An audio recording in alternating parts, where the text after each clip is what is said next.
We're here today with the one, the only. This is how you intro me, so I have to do the same. I do. The one, The only. Aaron Michael Doughty. Aaron Michael Doughty. I don't do that part though. But I will take it. Okay, you have to say a whole bunch of nice things about me first. Okay, so he is the grand cosmic protector of the universe. He is the exemplary man. He will take us into the age of Aquarius with a roaring fire trailing behind him. It was a good visual. And two swords, one for justice, one for... The things I say about you One are for actually harmony. true though. I mean, I say things that are true. I don't know where the lie is. Where's the lie? Comment down below where's the lie?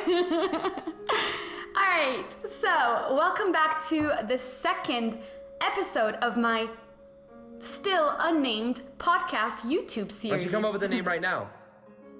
And I can't, okay? This is too much pressure and a lot is going on. Right now. You're so green. It's just, okay, we'll explain what green is in a second because he's been telling me I'm green all week It's a compliment. long. It doesn't sound like one. It just makes sense though, looking back at just how you are and how you isolate between orange and green, and how then you Oscillate. I oscillate between orange and green, and then it just makes sense now. So we'll explain a little bit more of that in a little bit. I really want you to explain spiral dynamics because I'm always looking for new ways to understand people better. That's why I really got into astrology, right?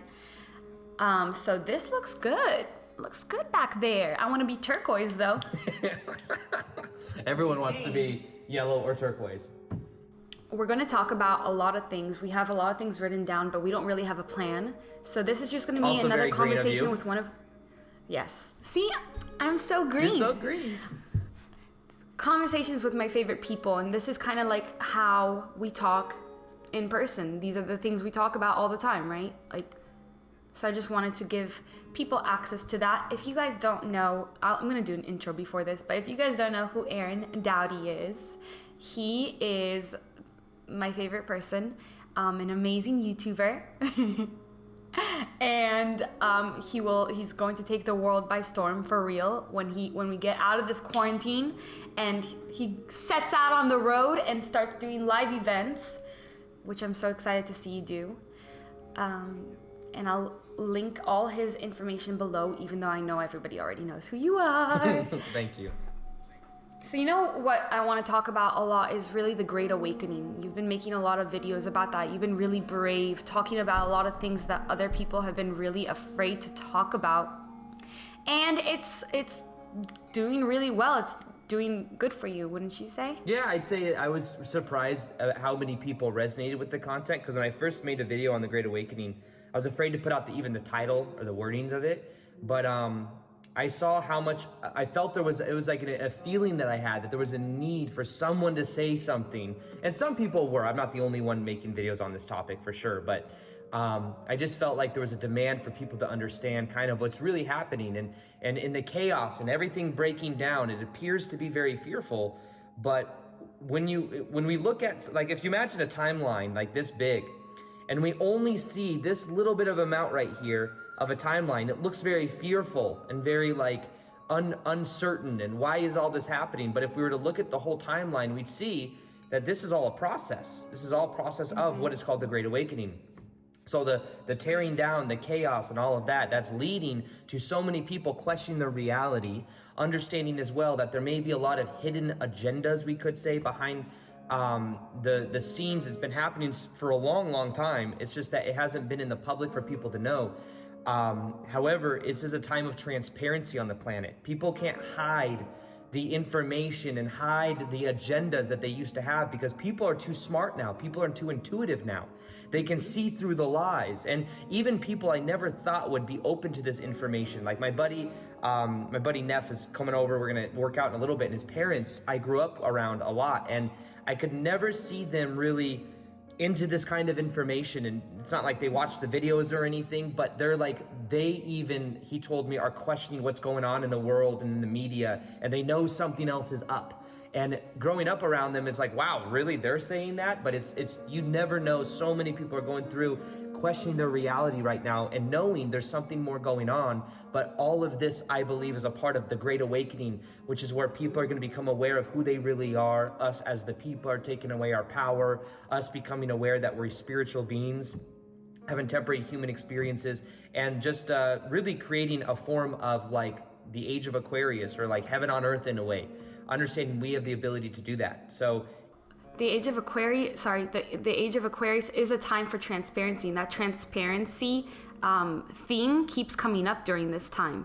Like, we've lived in such darkness before, and I agree. I have people that I would have never expected in my life also asking me about aliens, asking me about all this stuff happening, and they're all shifting. Their consciousness is expanding in a way where, you know my friends, like a year ago, some of this stuff, when I would be telling them about it and texting them about it, they'd be like, okay, Leeor's lost her mind a little bit. And now it's like everything's come full circle, because the difference right now on this time of the planet is it's the first time that we're all being triggered at the same time to awaken, right? Yeah. That's what's different from all these other times when we wanted to hit a critical mass of people waking up and people meditating and becoming awake to their true nature, like you were saying. And before, there was nothing that connected us as much as now, right? 100%. Yeah, I agree with everything you said. I think that it's kind of like it's happening, the mass consciousness, we're all connected. We all have an energy field around our body, and then all of us are connected to a larger energy field of the planet. And so many people are waking up, and it's almost like there's like a tidal, this wave of energy is like flowing through, and it's giving people more and more opportunity and almost nudging people to begin to question reality and to then go within. And it's almost like, in a way, I mean, when I studied the Dolores Cannon information, which I know you've studied a little bit, or you know what Dolores Cannon is. Yeah. And her books, which they're transcriptions of her hypnosis sessions, but one thing she says a lot is, we came here as a soul, our subconscious knows this, and our higher self knows this, we came here to be a part of this great shift in consciousness. And in a way, the different thing that this is than ever before, because there's not many, from what I understand and from what I've researched, is there's not many planets you go to where you forget who you are at this great of a level.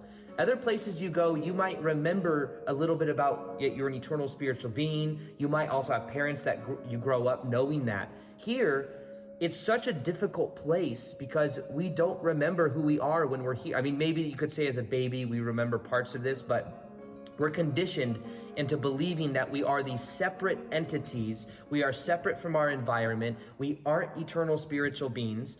And that belief then perpetuates a lot of pain. And many of us, especially people watching that are in your channel or my channel, you may have gone through a lot of hard things growing up, because the way it works is we wanted to go through the difficult to then remember who we are, to be one of the first people to remember, so that then we could help other people going through this awakening, because we're like a couple steps, not ahead, but we're able to kind of help because we've started going through the process.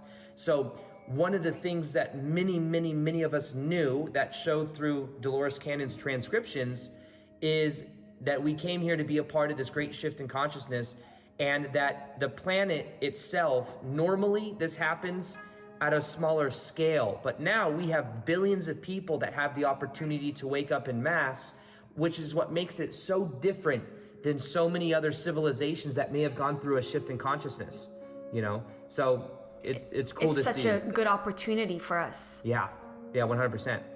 And the people who experienced this before, like how, you know, you started your awakening in 2012, or you had your awakening in 2012. Is a bug bothering you? No, I don't know. I've been doing that with my eyes lately. That's not what I was talking about. I do that. I don't know why. Yeah. All right. I'm not going to judge. Don't judge me. That puts you back in red, okay? So the reason why a lot of people experience their awakening earlier, just like you were saying and like Dolores said, is because this is why we came here. And we're called the Wayshowers, right? And the light workers. And that's because we are actually carrying this light and letting everybody follow us. We're the lighthouse. And everybody watching this here is a way shower and a light worker. There's no doubt about it. Because anybody whose frequency is at this level is attracted to watching contents like this. And there's a reason for that, right? Yeah. So the way showers have, our mission has been activated. Yeah. Like we've started our mission. Yep. Right? Yeah. And the way that we do this, we were talking about this the other night, is it's not, and I think that you talked about this with Bashar also. Aaron talked to Bashar yesterday. If anybody knows who Bashar is, it's a really, really cool thing. He had a private session, so I want to hear about that too. I'll share everything. So we had to, our mission has been activated, and the way that we do this, everyone's scrambling to figure out what they're supposed to do, right?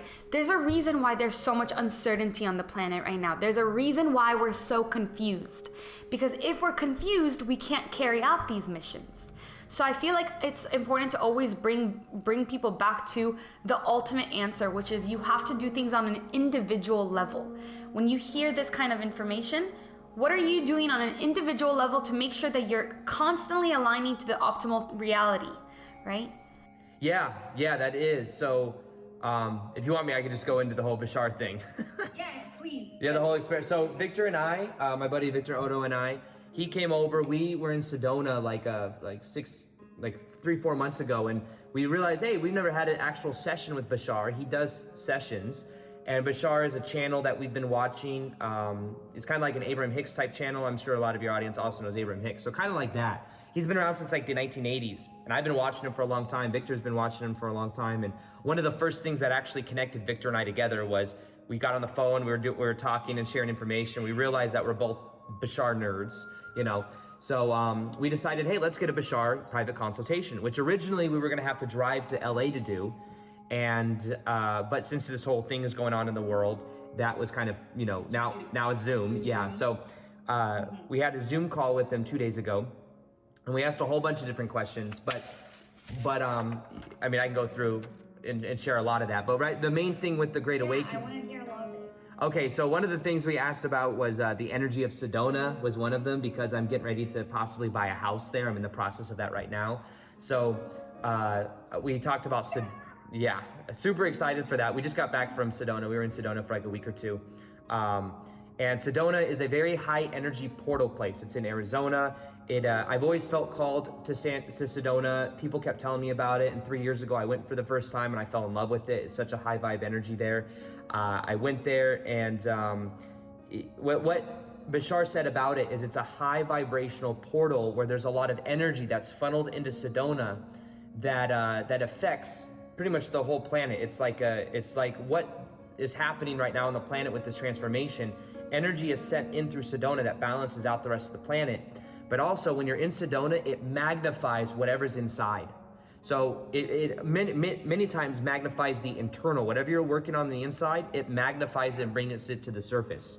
So a lot of inner growth. That definitely happened to me. Yes, yeah, when you were there, you went through a little process, didn't you? Yeah, every time I'm there, crazy things come up, like my Kundalini awakening started last time. And we see UFOs there all the time. It's like so common to just look up in the sky and there's lights, lights moving in weird, not satellites, the lights moving like in little bubble, like kind of like jellyfish. Yeah, it's very interesting. Yeah, one time I saw a UFO flying in a infinity sign. You don't seem to remember that, but it happened. Maybe I do remember it.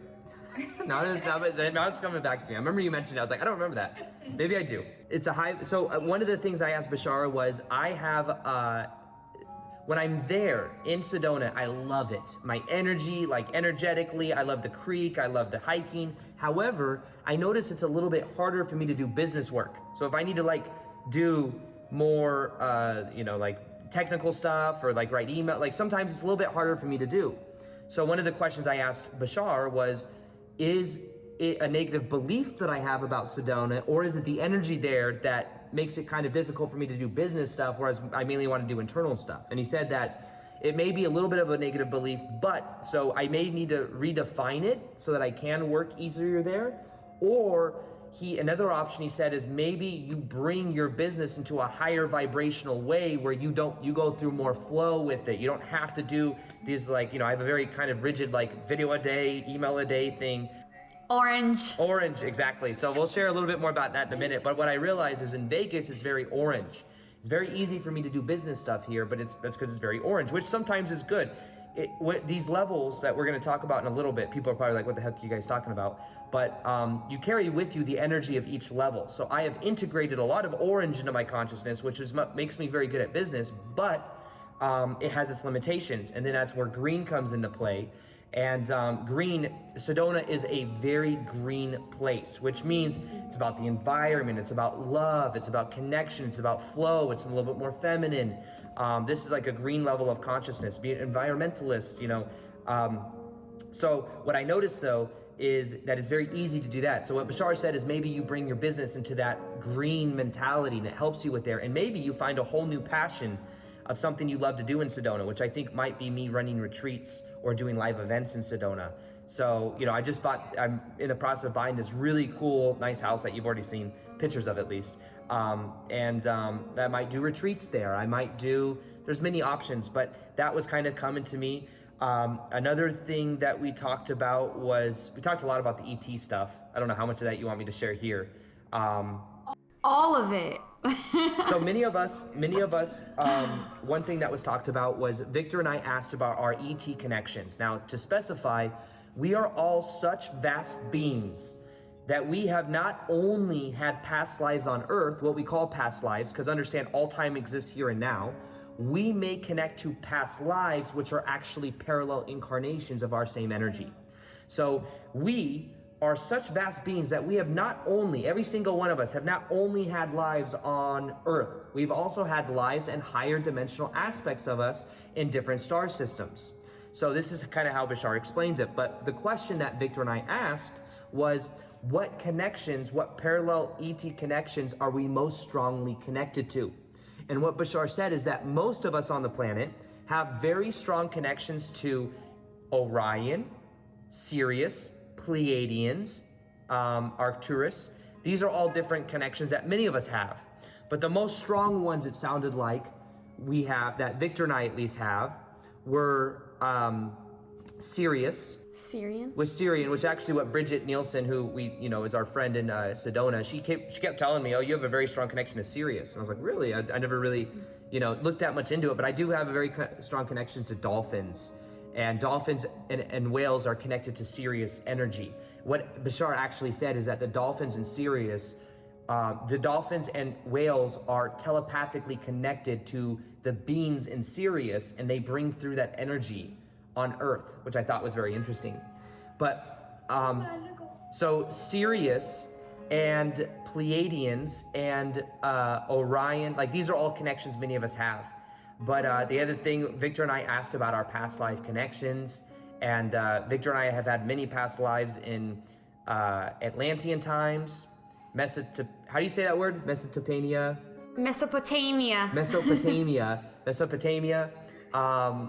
Greece, Native American, South American, Eastern Asian. We had a lot.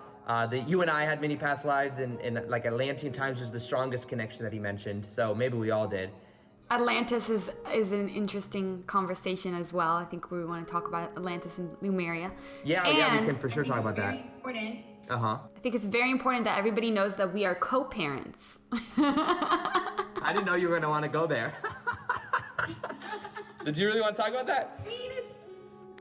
We can just say it. Yeah, okay, we'll just come out and say it. A lot of people are co-parents. Okay, so this is we're gonna go deeper down the rabbit hole now. This is stuff might sound very esoteric to a lot of people, but there's what's called a hybridization agenda right now.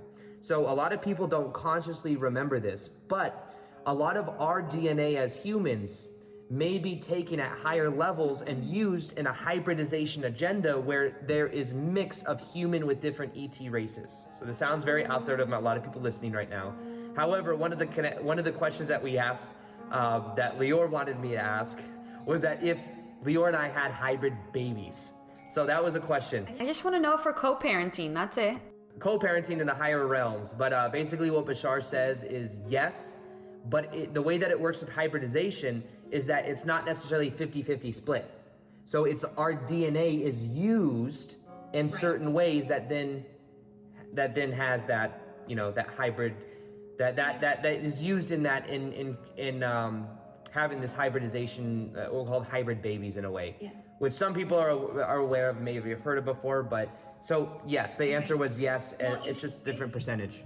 You guys may have seen the video on my channel talking about when I actually woke up in the middle of basically getting taken up to when I had a gray in my room. If you haven't seen that video, I will link it below. But yeah, that's part of the hybridization agenda. I saw Bashar later that year after that happened, and he told me like that's what it was. It's an alternate parallel version of me from the future coming back to visit, and I'm just a part of this program. We all are a part of this program, and from what I know, I think who wrote about this, it may have been Graham Hancock or somebody said 1/3 of the world is actually like a part of this agenda. I would believe that. It's especially the people watching this video right now that are part of our audience.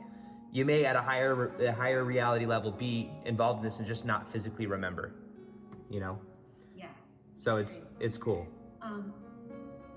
And then what else did Bashar say about the world at large? That's where we were getting at. Okay, so Victor kept asking questions about kind of like the Great Awakening and information about like these different timelines that exist. And basically, because what we notice in our lives is that as we follow our passion, as we move into more of that green flow type energy, more and more success is coming. It's even more enjoyable to be moving into that realm, but does it have to be this doom and gloom, like everything falls apart type thing? And what Bashar said was, there's many timelines that exist of this Great Awakening and what's happening. And as we shift our energy, we shift to the collective that matches our vibration. So even though we may be able to look out into the world and see that, yes, there's still chaos happening. There's still like the media, promoting all this stuff. As time goes on, what's going to happen is we are going to become more and more on the timeline that we prefer to be on. And what's going to happen is other people may be on other different timelines. We will interact with them less and less. So it's almost like, go ahead. Sorry. So this is actually a very important point because I've been getting this question a lot on Twitter, and I've had a lot of conversations with people about this on Twitter, where some people feel like this is literally saying like, you're going to be left behind unless you do this. And it's not so physical as that. It's more like, yeah, we're shifting realities, but you are going to be conscious exactly at the reality, the timeline that your frequency matches. So everybody could raise their vibration, raise their frequency through doing all the stuff that we talk about all the time. Very basic things, connecting to nature, eating better, higher vibration thoughts, just awakening, and you won't be left behind anywhere. It's not like people are going to be leaving their bodies and like grandma's not coming with you. It's where's grandma? Where's my dog? It's not like that. Where's my dog? Can my dog come with me to the fifth dimension? I don't know if I should share that. No way. Up to you. I'm always open to it. I don't think Victor would mind. So back in 2012, we were really. Yes, I know. I was laughing so hard when Victor told me this the other day. So back in 2012, there was like this ascension timeline that existed where possibly we thought moving into third into fourth density was going to happen like this. And one of the mistakes that both Victor and your body. Yeah, it was going to be like some type of transmutation to a higher energy. There were millions of people that believed this on the planet. And I didn't even know Victor yet. But Victor was in Florida doing his thing with his family. I was in Vegas doing my thing and just like going through it and thought that maybe this is a physical thing. Like what we didn't realize is it was more metaphorical, right? But there are a lot of people that thought metaphysical, but also it was a metaphor in our mind. It's like we felt this shift happening, but we thought it would be physical. Yeah. And I was very much in green, and we'll talk more about that in a little bit, but I didn't have the rooting of the orange, which is like the business and stuff, but I was kind of like thinking, oh, maybe it's like we're just gonna ascend, right? But one of the funny things was that one of the reasons Victor had his dogs go vegan because we were thinking that we were gonna ascend, so it's like, oh, the dogs need to be vegan. So it's kind of funny. So I remember we talked about that this past week, that he had his dogs go vegan for a bit, and I didn't know why. Oh my God. Because I was so in that mind frame too. I was like, I don't want grandma, like I don't want anyone to get left behind. So he had his whole family. He had his dog, like everyone was in that, So it was kind of funny because that was the mindset. So to be clear, that's not how it's going to be. Exactly. Your loved ones are staying with you. It takes a certain part of vulnerability to share these stories because it makes it look kind of ungrounded. I have a question. Yes. Sorry, the audio is lagging a little bit, so I keep cutting you off. Some people are thinking that people who are dying right now, that they're the ones that we're losing because we're ascending. I disagree with that completely. What do you think about that? Yeah, I disagree with that too. I think it's not like there's some people may choose to leave the planet, but in essence, we are all eternal spiritual beings. And that's the thing to always remember. We are all on our own journey of progress. And there could be many different reasons, but to pinpoint it as to that's the reason, is a certain perspective. But no, I think that there are many different timelines or many different decisions souls make. That's not the only one. You know what I mean? I agree. Totally.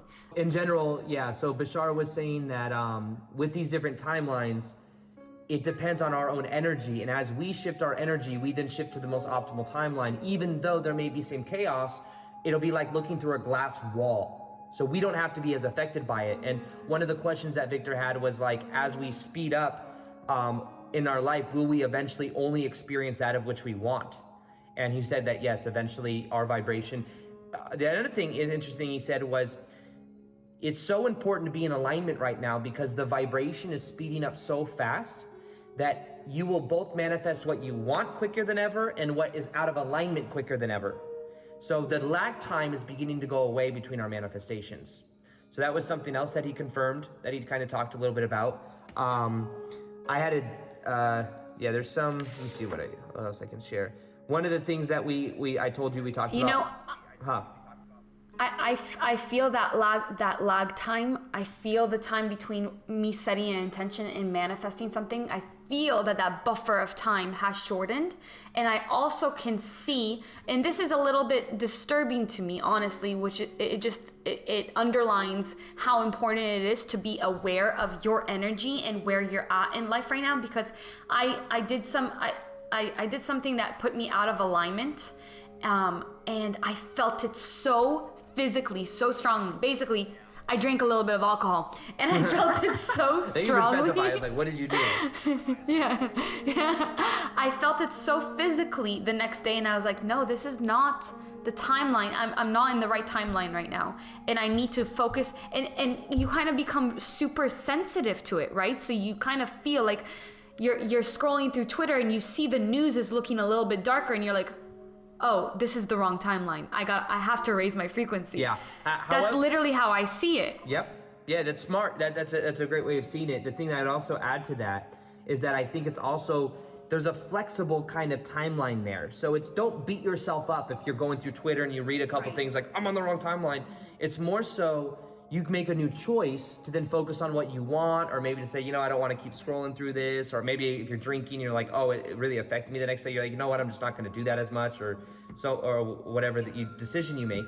But it's elastic in a certain way to where then you can start making the right choices and then be on the timeline that you prefer. So, and it took me about 3-4 hours of just taking care of myself. And the way that I did this, if anybody's curious, first of all, is eating high vibrational foods. I went and worked out even though I wasn't feeling good from the alcohol from before. You guys know I stopped drinking a long time ago, to the point of getting drunk. So now when I drink even a little bit, it really, really affects me.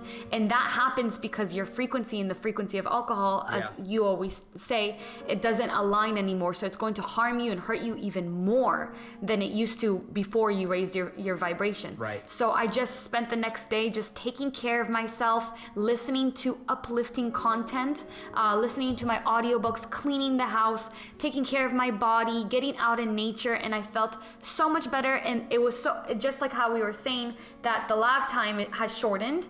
my ability to jump back to the right frequency, to the optimal timeline for me, was super fast. So it's nothing to worry about, but it is very interesting.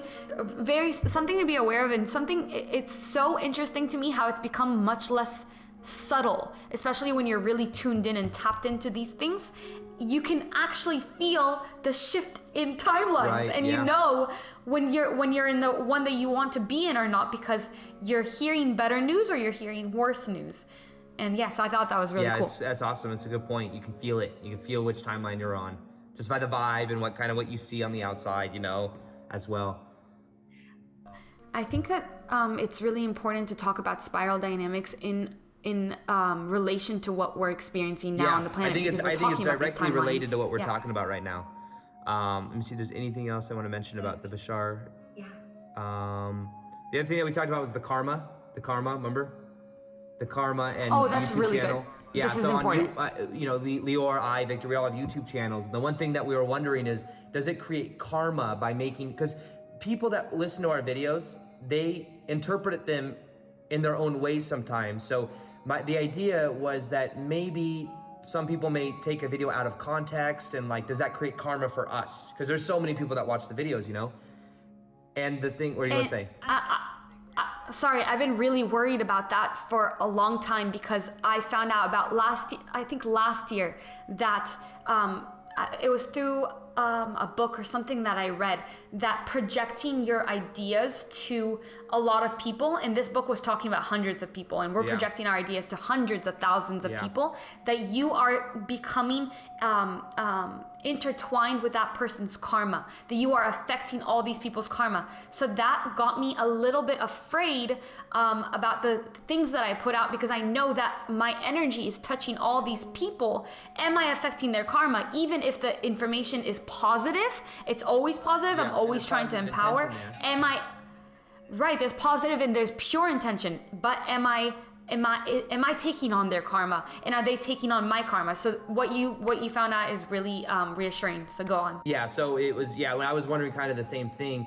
Anyways, I was told the other question. What part of this was I was told by an intuitive person that in a past life I had a Mayan past life where I was like a form of a leader, and I did some things in that past life that maybe caused some harm to the people that were under that I was leading, and that in this that were following, and in this life what I'm doing is I'm kind of making up for that karma by making positive content. So a lot of the people that follow me may have also been in that Mayan life and stuff. And the idea, that was kind of my question of Bashar, was and of course Bashar says, that's not actually a past life, it's a parallel version of me I'm plugging into to get some information that may be relevant. But the thing he said was that karma is in a way self-imposed. So it's only there really if in a way it's kind of like a belief system. It's a way of balance in reality to keep us in alignment. So if we do something out of it, maybe then we do something to be in it, and maybe me connecting to that past life or parallel life was able to help me realize, how much integrity I want to be in this life with the videos I put out and the information I put out. But what he said is it's a joint thing. It's not just what we put out, but it's also what our audience does with it. It's their choice as well. So I remember you had somebody that, going through breath work, had some very powerful experiences, and you were like, should I be responsible for this? Because they went through their own Kundalini activation and had their own experience. And the idea... It was super positive. I was just worried. Right. You were just worried. Yeah, you didn't know energetically what that meant and if you should, keep doing. And the idea behind it is that you're doing your part, but other people are going to go through their own processes. And I realize that when people watch my videos sometimes, they get the meaning out of it. Maybe not that I actually intended, but with where they're currently at. And because of that, then it's like, would I take on that karma? And the idea is that the intention, it's a dual thing. And the idea of karma is in a way self-imposed, but it's there to keep every action we make. There's a reaction that then either aligns us or disaligns us. So it's really about us and our own alignment. And as long as we're in our own alignment, we're good. And then other people have the choice to interpret whatever they have in their own level of alignment. So it's a two-part thing. It's not just us and everyone else. It's like everyone's a powerful creator, So that's on them as well as us. So to put it simply, projecting? What's the word? Putting out our videos and putting out these ideas, as long as the intention is pure, as long as our intention remains pure, and that's not our karma, right? But it's how the person perceives it and what they do with it. So if they for some reason do something negative with it, that's on them, but usually they're doing something positive with it, right? Yeah, it's completely self-imposed on either end. So it's up to us, and it's just basically he was saying there's nothing to worry about. It's mainly an energy alignment, and it's something that's karma is balanced, is a way of balance. So if we're aligned with ourselves, that's all that matters, and then everyone else is aligned with their own reality as well. So that's on them as well. Yeah, and I think it's important for people to understand that karma is not punishment. I think we chose to get into this cycle of karma for various reasons. I think that as long as you're, for lessons, and as long as you're in this cycle of karma, I think that it just shows that you're a soul that wants to grow and wants to continue to experience. I think that anybody who escapes the cycle of karma, then this is a whole other conversation. I think that there's two ways that you can go. So you escape the cycle of karma and you can return to source, or you escape the cycle of karma because you've done such bad things in your physical life that the soul doesn't want to be in that vessel anymore, so it doesn't continue on in that karma. Yeah, that's something I've been playing around with. Yeah, I like that. I think as well though, right now I think is such a powerful transformation time on the planet, that what we're doing is all these timelines, we're beginning to collapse these karmic timelines to where we can learn the lessons now. And remember, as we change now, we also change what pasts we connect to. So we plug and plug out of different past versions of us. So it's like as we change, we also change the karmic pasts that we're connecting to. So now is a time of now is a time though of a timeline that is completely converging to where we don't, like I believe after this life, many of us may choose not to incarnate again. We can. It's a choice though. It'll be a choice versus having to. So many people in the past have been within that reincarnation cycle from a linear perspective because they haven't believed in their own karma, and because they were bought into certain belief systems that kept them believing they weren't powerful in that. But now is a time of ascension to where I believe we're going to have the choice to either reincarnate or not, or go to other reality systems, maybe go to the different star systems. Like, it's up to us, I think. But that's an option, I think, for many of us going through this process. But we may choose to still come back. We love being in a physical vessel. It's actually very enjoyable. It's fun. It has certain benefits. Yes, we enjoy the non-physicalness as well, but having a physical vessel allows us to be a certain way and to do certain things, Yeah, it's all different experiences. It's all consciousness experiencing itself through different lenses, types of vessels and different lenses. Yeah. So yeah, do you want me to share some of this stuff? Yes, please. Okay. So I was kind of sharing it with you recently, and it's called spiral dynamics. It's a way of learning and understanding evolutionary psychology, and it has to do with understanding the different levels are correlated with different colors. So the idea is that through different stages of our civilization and certain stages of our own life, we move through some of these levels. And the one main reasons why many of us may argue with other people, not understand other people, is because they're at a different level. They have a different gravity to these different levels of consciousness. So this also very nicely correlates with the law of one material and also the scales of consciousness. There's a kind of a correlation that I've noticed. But in general, the fascinating thing about spiral dynamics is that once you know what I'm about to share with you, you'll see it in everything. And it helps you understand everyone, and maybe why you have conflict with certain people in your life, and why your family may not understand what you're going through, or your friends, and it just makes sense of everything. So spiral dynamics, think of it like it's a spiral of transformation that we go through and that we evolve to. Now, at the bottom two levels, I'm not going to talk about that much because we've evolved so much kind of past that it's not as relatable than the bulk of what I'll be sharing. So the bottom levels, we have beige and purple. Now, beige is like being a baby. You're in complete survival mode. You're acting based on instinct. The way that I describe this is, think of like back in the day, civilization-wise, of caveman or cavewoman. You're just in your cave, you're just getting your food. Even if it's not a baby, you're just in survival mode. You ain't thinking really much else other than survival. Then that's the one level, that's the bottom level. Now the next level is purple. Now purple, and what you'll notice is that each color oscillates back and forth between... Oscillates. I know, I'm just kidding. Oscillates back and forth between individual to collective. And the individual is masculine and the collective is feminine.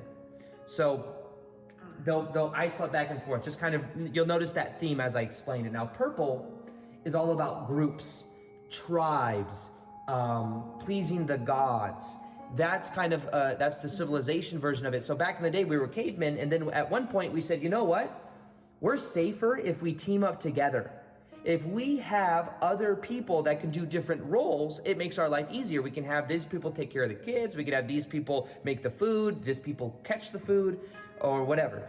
That's when we develop tribes. Tribes may be focused on, in kind of having like, trying to please the gods and do different things like the rain gods and stuff like that. That's like a tribal mentality. And then above that, we have red. Now, once again, that was the more feminine collective. We go back to red. Now we go up to red. Red is individual masculine. Red is like control, high competition. It's like a dictator in a way. It's like in the tribe, then what eventually happens is someone in the tribe says, I want to have power. I don't want to do what everyone else is doing, and I want to be the one to have the power and to dictate certain things. And this is also where people that commit crime, a lot of times are in red. Crime because they're just going to take whatever they want. They just want to have whatever they want, and they will break the rules to get it.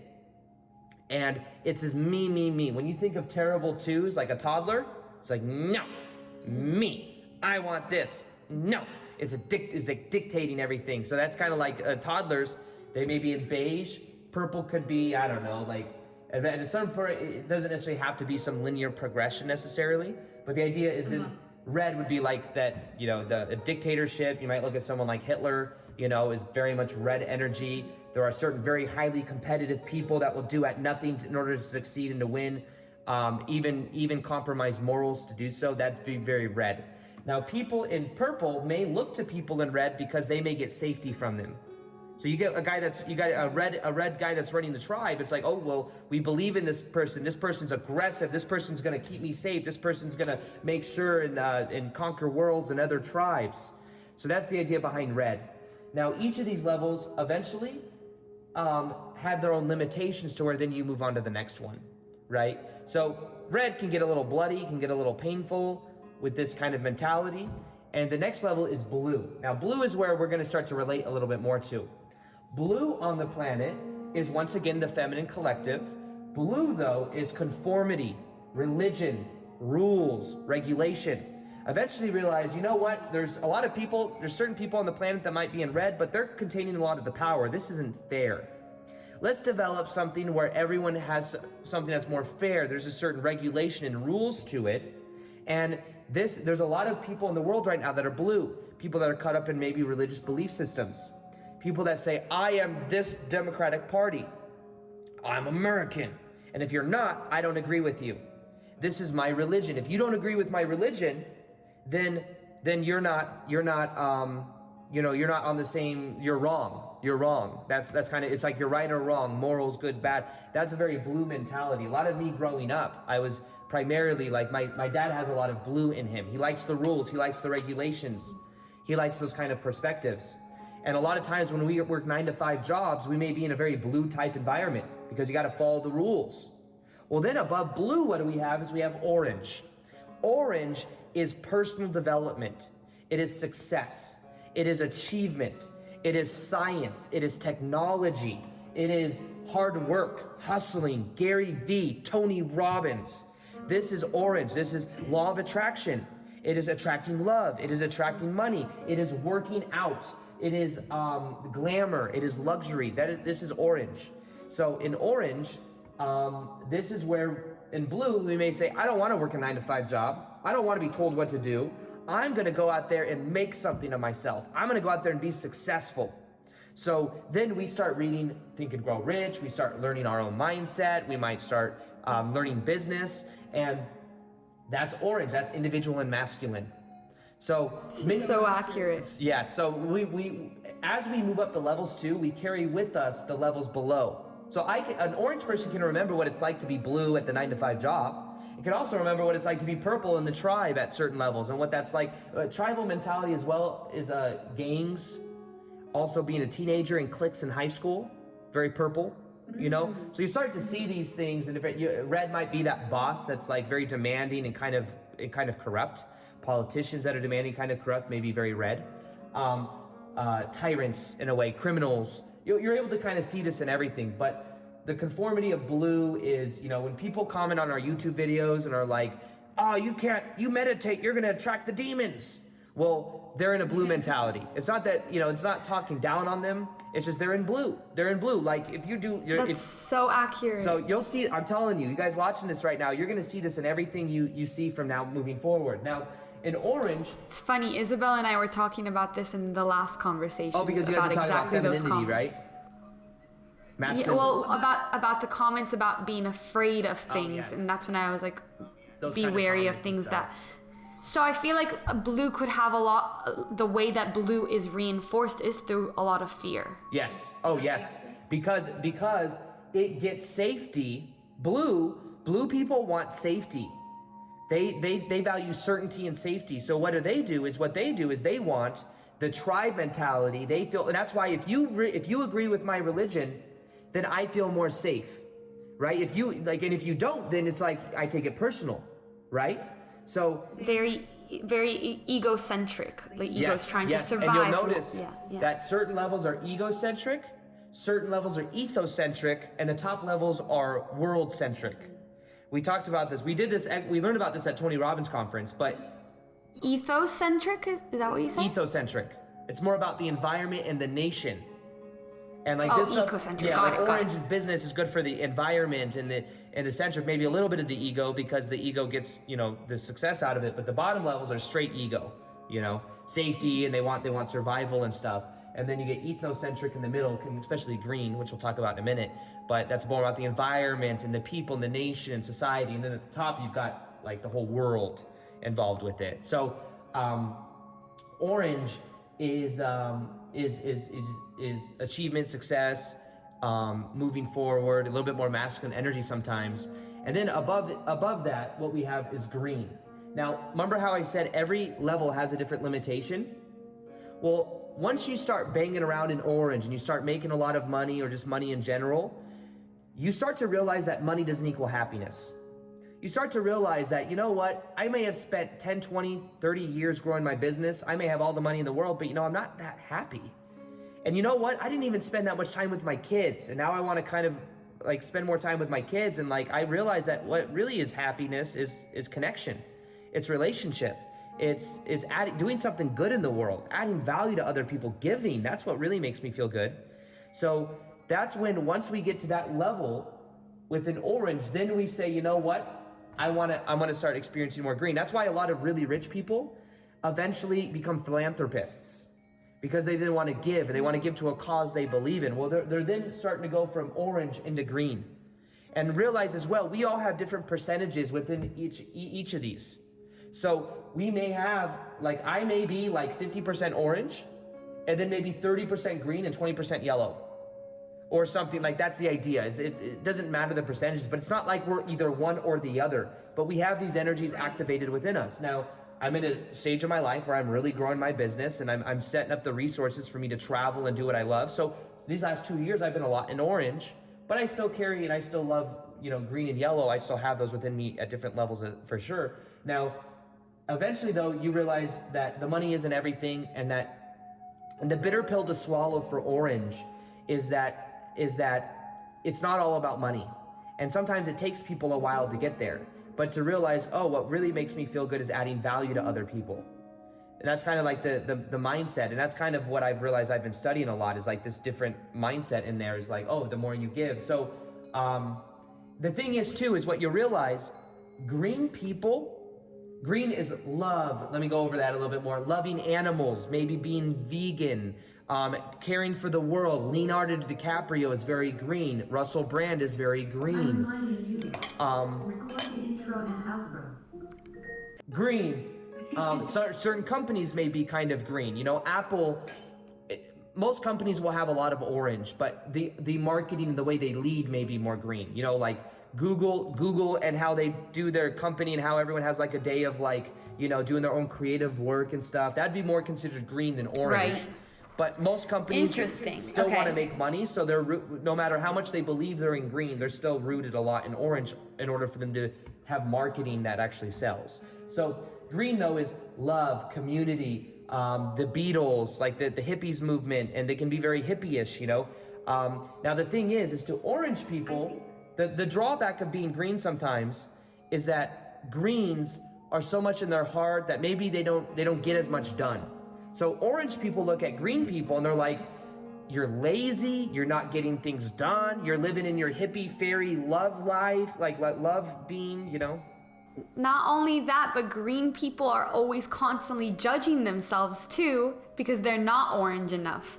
And because our society has been so orange and so, you know, blue and all these other colors, that there was really no place for green. And I think that's why we're talking about this right now, because we're moving over to a green society. We are moving into a new era. The other thing that happens too is very spiritual people. It's also where a lot of spiritual connection comes in as well. Another thing that can happen is they become like a people pleaser. So becoming a people pleaser in green is like a downfall. The downfalls of green is it can get a little lazy because you're just being and you're just loving. And the other drawback is that you're not getting as much done, and then you're judging yourself, or you feel like people may judge you or take advantage of you. Who are you talking to? Oh, you've got different computers. I forgot. I'm like, where are you looking? Another realization I had, because I talk in some videos about narcissists. This is what I realized last night. Narcissists are red. Where are they? Red. Control, dictatorship. A lot of people that are victims of narcissism might be green. A lot of people in our audience, actually, right? So it's interesting. That makes sense. My dad, like the narcissist, my ex-stepmom, is in red, and my dad's in blue, and a little bit of orange. But what's happening is she's dictating, and like it's having an effect. So reds will try to take advantage of just about anybody. But the ones in the higher kind of understand it, and they're able to kind of like deflect it and not have it affect them. But reds will sometimes try to take advantage of greens, and it can happen at many different levels. But I'm really interested in yellow, because you haven't told me anything about yellow Yellow's yet. coming up. Like in the past. Here we go. So yeah. So, let's go. So orange. Okay, so green people look at orange people and they're like, dude, you need to like, why are you trying so hard to be successful when you could just be happy right now in the present moment? And not only that, you're becoming so progressive that you're actually harming the environment, bro. What you're doing isn't good. And then the orange is like, well, I'm focused on getting my stats better. I'm focused on becoming successful, on increasing my profit so that I have more resources to do these things. So, and then they look at the blue people, and the blue people are an orange looks at a blue person as like, dude, you're just like brainwashed, doing what you're told, working that 9-to-5 job. And the blue person's like, have you accepted Jesus as your Lord and Savior? You know, that's the idea behind it. It's funny, we did this exercise at Tony Robbins where they had different color hats, and people volunteered, and the mic went around, and everyone had a mic, these like 5 different people, and they were wearing either a red hat, a blue hat, an orange hat, a green hat. And they would like, what do you feel? They would channel the energy and say, and act out what it's like at the different levels. The blue guy was like this American guy that was like, have you accepted Jesus as your Lord and Savior? And if somebody said no, he's like, why not? You're going to hell. You know, like that was the blue mentality, right? The person in orange was this older guy that was very business minded. Was like, I'm gonna hire you to work my jobs. Like that was kind of the mentality, and success is what's important, and work and hard work and hustle. And then the green, it was a lady that was wearing the green hat, and it was like the green and the orange was like, the green lady was like, man, you just need to chill out. You just need to, well, you're trying so hard. You're not happy. Like you're not spending time with your kids as much. Like that was kind of the mentality. So it was very interesting to watch, you know. The red guy was like this dictator guy, was like this guy with like this just extremely intense energy, you know. And then the purple lady was kind of attracted to the red lady, you know, because the purple is attracted to, you know what I mean? Like that's how they were acting it out. It was very cool to see. Okay. Now, the fall down, eventually in green, you're loving life. You're loving other people. You've got community. You're loving the environment. You're loving your diet and how you're eating sustainable for the environment. And you're listening to the great Beatles music, and you're in that vibe. But you realize at a certain point that caring doesn't really solve the problems. You can care all you want. You can love all you want, but it doesn't really solve the problems. Now that's when you start to get into yellow. Yellow is, now these are all tier 1 levels. The top 2 levels are tier 2. Tier 1 levels are all levels that have their perspectives, and they don't really necessarily understand that everyone else has their own perspective. They just think their perspective is right. When you start to get into yellow, you start to become part of what's called flex flow. You can then in yellow see all these different perspectives for what they are. You can understand a green person because you were once green. You can understand an orange person because you were once orange. And not only that, you can start to create systems and problem solving to then solve the problem. So someone in yellow is able to apply that knowledge and change, is more practical, understands these different perspectives, and is able to create systems that unify these together. So that's kind of the difference. It's green is a lot of our audience, people listening to this right now, are blue people. They may have a little bit of blue, but if they're really deep into religion and stuff like that, they may not be open to even our concepts at all, because that would block out the law of attraction, a lot of the stuff we share. They're most likely in orange, trying to attract what they love, trying to attract love, trying to attract money. But what we're doing, and kind of the benefit that I give on my channel, is I'm a guy that's very rooted in orange, and I have a lot of what orange people may want. I have a nice house, I live an abundant lifestyle, I've created something with my life in that way. So a lot of people in orange go, oh, this guy's very practical, I like this guy. And what I do is I help bridge people into green. I have a very practical, grounded energy with that. So in a way, I'm able to get curious orange people in orange that are curious about green. So they're green curious. And I'm able to show them like, hey, if you come up here, it's awesome. It's like things happen more magically. There's more synchronicity. You give, you have this fulfilling feeling, and reality's much better. And I'm able to kind of do it in a way that's relatable. And you do the same thing in your own way. But the idea as well is there's some, like Victor and I were talking about this yesterday. Victor has a lot of green people in his audience. I have a lot of green people in my audience as well, but what I'm helping people do is move from orange to green. Victor has a lot of green people that are going through spiritual awakening, but they may not have balance in orange. You have to integrate the bottom levels to then move up. So we may have a lot of spiritual people that are like, bro, that was like me in 2012 when I was like, I don't want to have a job. I just want to meditate and help the collective consciousness, where that wasn't actually conducive to me. What I eventually had to do was go back, and I had to do and integrate orange, do the hard work, not hard work mentality, but I had to develop a business, and I had to learn about that so that I could then integrate it. And now it's helping me because now I'm able to reach way more people because I am rooted with what a lot of orange people might want, right? So the idea is that some green people that have had a spiritual awakening normally happens right here. It happens in between orange and green. It can also happen though between like blue and orange in a way. When a lot of people become atheist, if they become atheist, the spiritual levels are the higher levels where we're like all spiritual beings. But sometimes people will go from blue of religion because it doesn't resonate with them into orange. They may become atheists because what happens is they're like, I didn't believe any of that stuff. I didn't agree with what my parents told me about this religion and whatnot. That's and that's also science and technology is in orange. So they may be more studying science and like the truth of like science and technology. So it takes them away from there. That's kind of an observation that I had as well. But a spiritual awakening could happen anywhere between blue and green. But a lot of times between orange green is where my spiritual awakening kind of happened.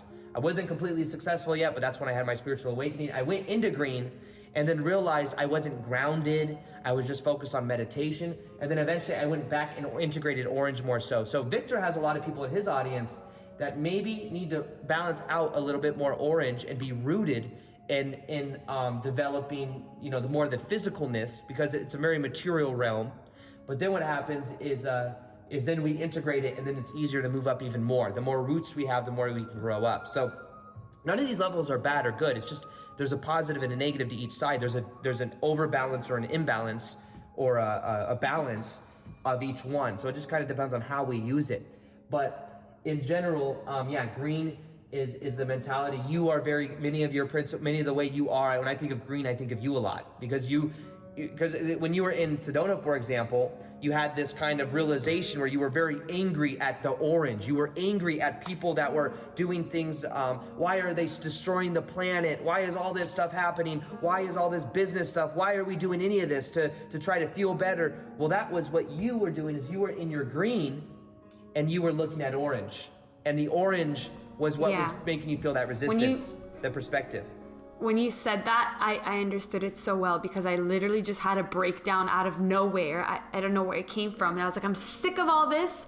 I'm sick of us living in this way. I'm like, why are we doing anything? Like, what is the drive? What is the motivation? Like, because I used to be in orange. That's when I started my channel, right? Yep. That's Law of Attraction, all you and that. I both. How many videos we have on Law of Attraction? So many, but what are we making videos on now? Different stuff, right? A little bit of that. We still have orange in us. But I feel like I'm so tired of talking about orange. Like, that's why I've been making, I'm so tired of it. Yeah, and the reason being is because now you're more in green, and you're taking your audience with you into green and helping people move up more. I hope so. Now, you are. Yeah, now, spiral dynamics is also a yellow, it's all about systems thinking. Spiral dynamics itself is yellow. So spiral dynamics is like, it's in yellow where the awareness of it is even. Where you learn that? Okay. Where you learn it. Yeah, it's a yellow concept because it's a system. It's a logical way of thinking about it. Now, this is also yellow is when you go more independent again, whereas green was collective. Then you go into more independent intellectualism, understanding these systems. You're then doing your own inner work and creating systems within yourself that then transform the planet. Turquoise, which we're not going to talk too much about because it's so kind of, it's not as relatable, but it is there. Is turquoise like non-duality? Yeah, turquoise is where you become everything. You feel not just as your body, but you feel as if you are the plants. You feel as if you are other humans. You feel as if you are the ocean. You are everything. You become an ecstatic joy. This is where a lot of enlightenment might be. And also, you're like, I think of Sadhguru when I think of turquoise. Because he's like traveling the world, he's like enlightened, he's helping other people. He's helping other people wake up to more of who they are. And he's helping connect people together in these different ideologies. And interesting about Sadhguru too, he used to be a successful businessman. He has orange within him, even though he's up here in yellow. He's probably between yellow and turquoise, is my guess, is my general observation of it. But what I would say is there's a lot of enlightened people that have also been in orange, that have been successful. It's not like business is bad, but it's like you take with you up into the higher levels, these different levels. Now, in yellow, you're able to see all these different perspectives for what they are and not judge them. In these bottom levels, you may judge the other levels. So we may look at blue and be like, oh, they seem like they're maybe brainwashed or just kind of like, in the hive mind. You look at people in red and they seem like narcissists. You look at orange and they're just hardcore business people trying to get their, trying to be successful. Green people are just the hippies, and that's kind of the mentality. But these are all generalizations as well. Now, every single one of us has a gravity in maybe one, but also energy in the other ones. And that's important to know too. So it's not like, you might, well, I kind of like this one, but not completely. Well, we're all we maybe have certain parts of us that are in between these different levels. We may have different areas of our life. Somebody may be very orange in their business, but a narcissist in their own personal life, controlling everyone around them, but they may not control everyone in their business because they separate their lives. We may have a relationship where someone's very green, but then their business is orange. My spiritual life I'm very green in my spiritual life, but my business life is very orange. But now I'm learning how to mix these and how to make my business more of just adding value to humanity, not really worrying about numbers, and just more so focused on adding value to others. So this is kind of, turquoise is connecting to everyone, being at one with the environment. Turquoise is like being everything, experiencing reality as if we're just one big consciousness, My non-abiding awakening, the split second, the 2 times that I had those split second awakenings, it was turquoise. Yes. That's exactly what it was. It's very common to have. So it's kind of like so it was just moments of turquoise, but I guess it was more. I'm just saying. Imagine living that way. I know. No. It was a moment. It was a moment. Yeah, and I think That's really cool. It gives us, here's the thing too that happens. When you get a taste of one level, you have more potential to experience it. So when people do psychedelics, they're then experiencing green or yellow.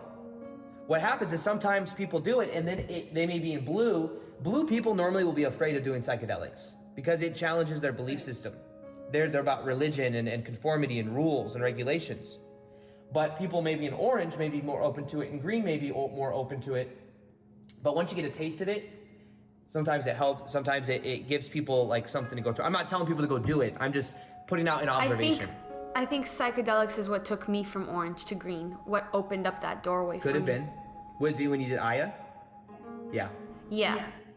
Yeah, it could have been. Has to have been. And look at it like because now. I have the videos from when we were in Costa Rica, and it's literally me saying something that I'd never noticed was inside of me before. It was me saying, I don't want to be the law of attraction girl anymore. Yeah, I remember that. Yeah.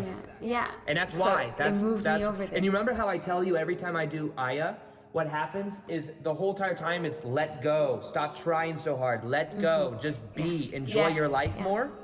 It's green. Let go. Yeah. It's exactly how green would think about orange.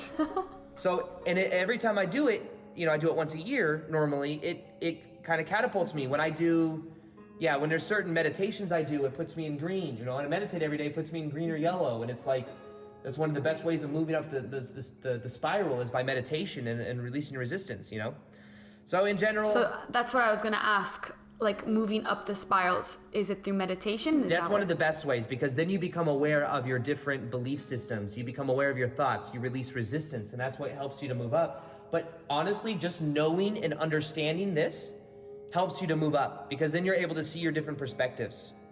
If you're really hardcore into the business, into making money and success, then you may eventually realize, okay, well, eventually I'm going to get to the point to where I have to let that go to move into green. Doesn't mean you let it go and you never focus on a dollar ever again. It just means if you want to really surrender into green, you're going to have to let go of that control, and maybe it means you do things in a new way. But if you're in blue and you're like, I'm afraid of the orange, I'm afraid of going into success, because then when capitalism is there, then it's like I'm less safe, because then people can, different companies can rule certain things, and then you can be aware of certain things. But a lot of times maybe blue wouldn't even be interested in this. I think a lot of our audience is in orange and green, and with aspects of, the different ones, maybe they're really rooted in religion and they still have a little bit of the blue, but a lot of what we do is we help people in the manifestation and law of attraction. In orange, get to green, which is more about this consciousness shift happening on the planet, which we are as a society moving from orange into green into energy is there to help propel us, is kind of what's happening. Wow, that was such an incredible explanation of spiral dynamics. Like, I feel like I don't need to read a book. Yeah, the book is kind of, honestly, I mean, it was kind of harder for me to read. I've learned a lot through reading, because it uses words like memes and all these kind of like abbreviations that you kind of have to get used to, but it's very powerful work. Shout out to the people that wrote the book. I think it was Claire Graves. Oh, it's Don Howard Beck, Christopher Cohen, Claire Graves, and Ken Wilber also adds a lot of this information to this, but shout out to them. It's a very powerful process. But yeah, that's kind of spiral dynamics. I have a video coming out that explains this a little more in detail soon. It'll be out, but yeah, I'm so happy to explain it to you too, because I've been wanting to, now when you and I talk, we're able to kind of like go through some of those levels a little more. Yeah, I understand. I'm learning along with everybody else right now, and that was really fascinating. And I think that it's really important to know that we as a society are really shifting from orange to green. We're shifting into that more feminine aspect. That's the age of Aquarius is going to be very feminine. Yeah, and that's why I've been talking to a lot of people about this, and you yourself have been questioning this now too. People are questioning their motivation, and people are like thinking, well, why am I doing what I'm doing? Where do these desires actually come from me, or is it desires that come from outside, external sources, right? External forces. And I think that questioning is the first step to moving from orange to green, or from blue to orange, or whatever it is. Inquiry. And just questioning. Yeah, just doing that self-inquiry and understanding where you're coming from, where your energy is, and maybe where you'd like to be. I think when you get to green, you're kind of like, I'm good here. This is where I'm gonna be. But now now seeing these yellow and turquoise, it would be very cool if I could figure out how to be a little bit more practical about things, and if I could create systems. I don't feel like I'm at a place where I have access to that yet. So through that self-inquiry and meditation and everything. Yeah, and yeah, very well said. And I think as well, one of the reasons I may be called to get a house in Sedona is because Sedona is green. And Vegas is definitely more orange, maybe even parts of red, like gambling and, you know, but I think one of the reasons I want to go to Sedona is because it's so green. So it's interesting because you can also surround yourself by more green people. You could also become a part of groups online that are green if you want to bring more green into your life. You can also read books about being green. You can immerse yourself in that energy and see if it starts to become more of your perspective, if it resonates with you. And on the same way, just like I did when I wanted to become successful at business, I read Think and Grow Rich. I read other Tony Robbins books. I was reading all orange. So you can become it by immersing yourself in the environment. By me getting this house in Sedona, it's gonna pretty much guarantee that I'm gonna be more green more of the time if I'm there more of the time, right? So that's the way I think about it. Is you learn this, and then you start to see ways of applying it in your life. And I'm like, well, you know, another thing I could do is go swimming, or do more stuff with friends and have more of a community, or do events. And like there's, you know, I can kind of see how my teachings can also start to move more into it, you know? So it's kind of, yeah, that's maybe very getting practical. a dog or an animal for me is another way of tapping into my green, you know? So like there's, there's a kind of the different perspectives. But anyways, that's spiral dynamics in a nutshell. I mean, there's way more nuances of it, but I'm happy to explain it. I know we went over a little bit, but hopefully people got value out of that. No, that's amazing. I know that we could talk for forever, but I should probably wrap this up. Yes, so we could do part 2 some other time so if you want, or much, something else, you know. Yes, please. Let's do that. I know people are going to love this. Let's see the response from what happens with this, and then maybe we'll do a part 2, or we'll do practical how to move through it or something. I don't know. If you want more about spiral dynamics, more practical stuff, and more about the Great Awakening, we didn't talk too much about that. There's just not enough time. Please give this video a thumbs up and go bother Aaron and tell him that he has to come back on the channel. There we go. That'll work. That's what I asked. Okay? Yeah. Thank you so much. Thank you. You're the best. Love you guys. I'm gonna stop recording Thank now. you for having me on. Yes. Say bye. Oh yeah. Say final words. Thank you for having me on. I had a lot of fun. I look forward to doing this again. And that's it. You're a dolphin. I'm a dolphin connected to Sirius. That's it. That's it. Awesome. Done. Thank you.